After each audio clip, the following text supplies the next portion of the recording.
Bueno. Sí. Muy buenos días nuevamente a todos. Pues vamos a darle el sentido a la lectura de Éxodo capítulo 23. En este capítulo 23 seguimos con la aplicación de los 10 mandamientos a distintos aspectos de la vida en la sociedad de los israelitas. Aunque muchas de estas leyes judiciales, como lo hemos comentado en las últimas semanas, no aplican ya en nuestro contexto, y esto debido a que vivimos en un país con su propio sistema judicial.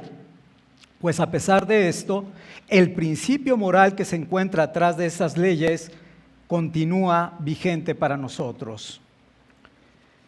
Vamos a dividir en 3 puntos básicamente esta meditación. El primero: en los primeros 9 versículos tenemos las leyes concernientes a la verdad y la justicia. Tenemos una prohibición general. Esta prohibición nos dice que está en contra de todo tipo de chismes o rumores falsos sin fundamento. Y también contra el falso testimonio en un juicio con el fin de que el culpable sea declarado inocente. Tenemos también una prohibición contra ser fácilmente influenciado por la opinión de otros o ser parcial en los juicios. Estas leyes tienen que ver con los testigos, mientras que las leyes de los versículos 6 al 9 tienen que ver con los jueces. ¿Por qué? Porque son ellos quienes tenían la responsabilidad de que todos, esto es, tanto los pobres como los ricos, recibieran la justicia de igual manera y sin parcialidad. Y para esto nos dice el versículo 8 que debían rechazar todo tipo de soborno. Esto porque el soborno ciega o corrompe el juicio. También se le recuerda a los jefes que deberían impartir justicia a los extranjeros, pues ellos deberían recordar que habían sido extranjeros en Egipto. Estas leyes siguen teniendo relevancia en nuestro día para cualquier tipo de juicio, incluyendo el hogar o la iglesia. Por un lado, los testigos deben decir la verdad con pruebas y no basándose en rumores. Por otra parte, el jurado, ya sea los padres, los pastores o quienes se encuentren en autoridad, deben tener 3 características fundamentales. Deben de ser justos, veraces e imparciales. Justos, veraces e imparciales. Más adelante, en el Antiguo Testamento, en el libro de Crónicas, vemos al rey Josafat instruyendo a los jueces que habrían de administrar la justicia en Judá. En segunda de Crónicas, capítulo 19, versículos 6 y 7, les dice: y dijo a los jueces: mirad lo que hacéis, porque no juzgáis en lugar de hombre, sino en lugar de Jehová, el cual está con vosotros cuando juzgáis. Sea pues con vosotros el temor de Jehová. Mirad lo que hacéis, porque con Jehová nuestro Dios no hay injusticia, ni acepción de personas, ni admisión de cohecho. Y vemos que este principio continúa en el Nuevo Testamento y lo podemos ver en el contexto de lo que conocemos como la disciplina eclesiástica. En Mateo capítulo 18, versículo 20, el Señor Jesús le dice a sus discípulos: porque donde están 2 o 3 congregados en mi nombre, allí estoy yo en medio de ellos. Y de manera similar también recordamos cómo Pablo le dice a Timoteo en el contexto de hacer un juicio en contra de algún anciano de la iglesia. Le dice: te encarezco delante del tribunal divino, te encarezco delante de Dios, del Señor Jesucristo y de los ángeles, que hagas todas estas cosas sin prejuicio y sin hacer acepción de personas. Ahora, es cierto que la impartición de justicia y la verdad en primera instancia es para todos aquellos que están en autoridad, que están ejerciendo algún tipo de autoridad o podríamos decir en algún tipo de juicio. Pero esto también aplica a cada discípulo de Cristo, en la manera en que resuelves cada conflicto, cada controversia o inclusive cada situación en la que la providencia de Dios te encuentres, tú debes de aplicar estos principios.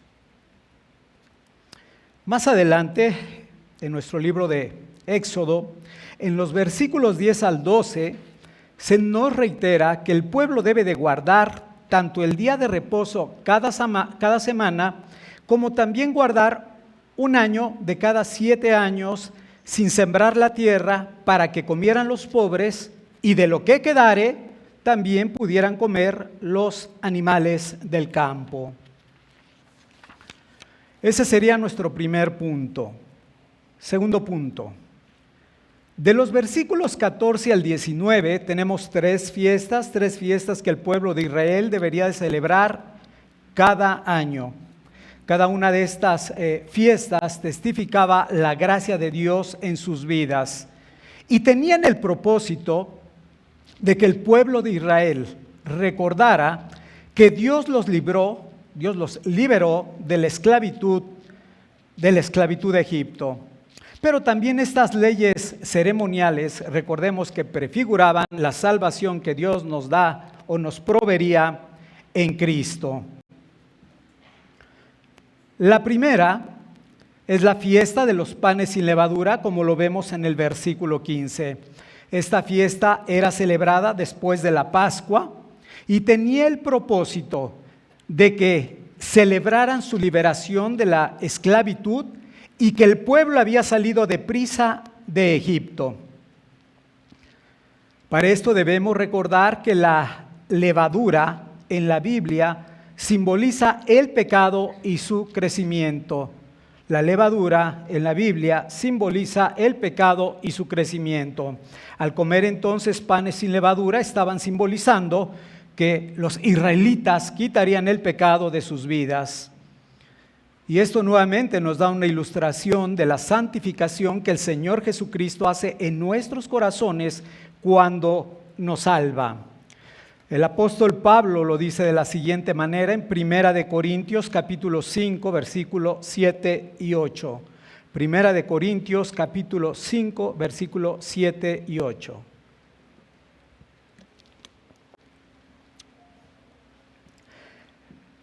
Limpiaos pues de la vieja levadura para que seáis nueva masa, sin levadura como sois, porque nuestra Pascua, que es Cristo, ya fue sacrificada por nosotros. Así que celebremos la fiesta, no con la vieja levadura, ni con la levadura de la malicia y de maldad, sino con panes sin levadura, de sinceridad y de verdad. La segunda fiesta era la fiesta de la siega, también conocida como la fiesta de las primicias, en las cuales recordamos que los israelitas llevaban al sacerdote la primer gavilla o el primer manojo de la cosecha, esto con el propósito de adorar al Señor y reconocer que de Él y solo de Él era su provisión. Y nuevamente el apóstol Pablo nos hace una referencia de esta fiesta en Primera de Corintios, capítulo 15, versículo 20, cuando dice, Primera de Corintios, capítulo 15, versículo 20, cuando dice, mas ahora Cristo ha resucitado de los muertos, primicia de los que durmieron es hecho. Así entonces, así como la primer gavilla era pequeña y solamente era una muestra de la cosecha que vendría, de la misma forma, el Señor Jesús fue el primero en resucitar, anticipando que todo su pueblo, ¿verdad?, va a resucitar como Él en la segunda venida, en su segunda venida. La tercera fiesta, la fiesta de la cosecha, esto lo vemos en el versículo 16, segunda parte, fiesta de la cosecha, la cual se realizaba unos 7 meses después de la fiesta de la Pascua, al terminar la cosecha, y esta fiesta duraba 6 días, durante los cuales recordamos también que los israelitas vivían bajo tiendas para que las siguientes generaciones recordaran después que Dios los había liberado de Egipto y mientras tanto ellos tuvieron que habitar en tiendas. Este era un tiempo de reposo y regocijo para el pueblo de Israel, en el cual traían ofrendas y sacrificios ante Dios. Esto también nos puede llevar al Nuevo Testamento. ¿Recuerdas? En el tiempo del Señor Jesús, el pueblo también sacaba agua de un estanque para recordar que Dios también les había provisto del agua en el desierto. De hecho, fue durante esta fiesta que nuestro Cristo dice las siguientes palabras en Juan 7, versículo 37 y 38. Palabras maravillosas. Dice el Señor Jesús, Juan 7, 37 y 38, en el último y gran día de la fiesta, Jesús se puso en pie y alzó su voz diciendo: si alguno tiene sed, venga a mí y beba. El que cree en mí, como dice la Escritura, de su interior correrían ríos de agua viva. Ahora, lo que el Señor Jesús estaba diciendo aquí es que Él es el cumplimiento de la fiesta de la cosecha. Él es quien provee de una salvación completa a nuestra alma. Así que en Cristo y en su obra se halla el cumplimiento completo de estas fiestas, por lo cual ahora ya no necesitamos seguir ofreciendo sacrificios de animales, pero sí podemos, como lo dice Pablo en el libro de Romanos capítulo 12, podemos ofrecernos nosotros mismos en sacrificio vivo, santo, agradable a Dios, por lo que Dios ha hecho en nosotros en Cristo. ¿Y cómo lo hacemos? Pues lo hacemos al quitar la levadura del pecado en nuestros corazones, lo hacemos al entregarnos a Dios de todo corazón, con lo mejor de nuestras vidas y con lo mejor de nuestra adoración. Tercer y último punto. Este capítulo, como lo hemos leído, termina con advertencias para el pueblo. Si es desobedeciere, bueno, si tronó. 1, 2, 3. 1, 2, 3. Bueno, a ver si se escucha. Vamos a hablar un poquito más fuerte mientras. Dice, decíamos que en este capítulo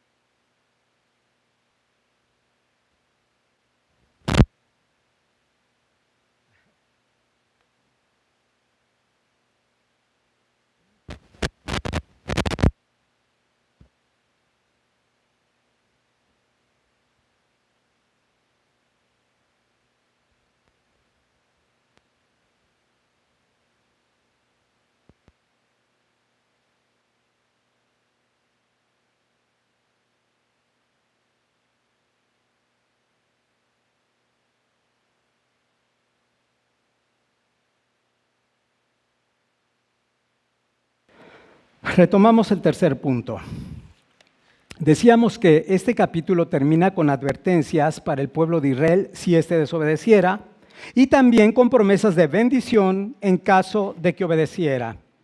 Y lo primero que el Señor le promete es que iba a enviar a su ángel. Este ángel puede ser identificado como la segunda persona de la Trinidad, y esto por las siguientes razones. Número 1, era Dios. El pueblo debería de obedecerle absolutamente. Si escuchaban su voz, estaban escuchando la voz de Dios. Número 2, si el pueblo se rebelaba, se estaban rebelando contra Dios. Si el pueblo se rebelaba contra Él, se estaban rebelando en contra de Dios. Número 3, tenía el poder para perdonar pecados. Número 4, dice el texto, tenía el nombre de Dios en él. Y recordamos que el nombre de Dios no solamente es un simple título, sino que representaba su presencia especial y sus atributos divinos. Ahora, por todo esto, podemos decir Era una aparición del Cristo encarnado. Cristo mismo era quien iba a guiar a este pueblo a través del desierto y quien le iba a dar la victoria sobre sus enemigos.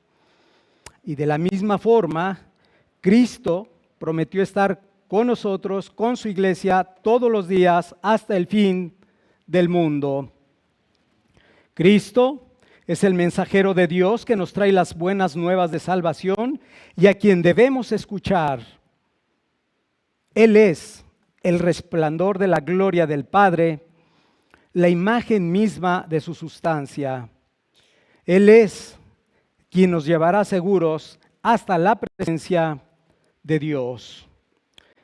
Y debemos estar seguros que mientras estemos en este peregrinar en esta tierra, peleando las batallas espirituales que nos correspondan, ya sea con la carne, con el mundo, con el diablo, debemos recordar constantemente que solamente es por medio de Cristo que vamos a obtener victoria.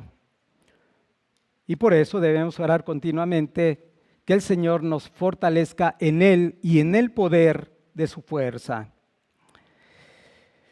Pero también veamos que así como Dios había advertido a los israelitas que no hicieran alianza con los cananitas, nosotros no debemos permitir ni un poco de pecado en nuestras vidas. Debemos permanecer, como lo hemos visto, en obediencia al Señor. Ciertamente nuestra obediencia no va a ser perfecta y ya pudimos entender un poquito Mateo 6:12 que tenemos que ser limpiados de ese pecado remanente que hay en nuestras vidas. Pero tengamos también presente que por su Espíritu Santo, por el Espíritu que nos da, podemos vivir vidas que sean agradables delante de Dios y vencer al pecado. Amén.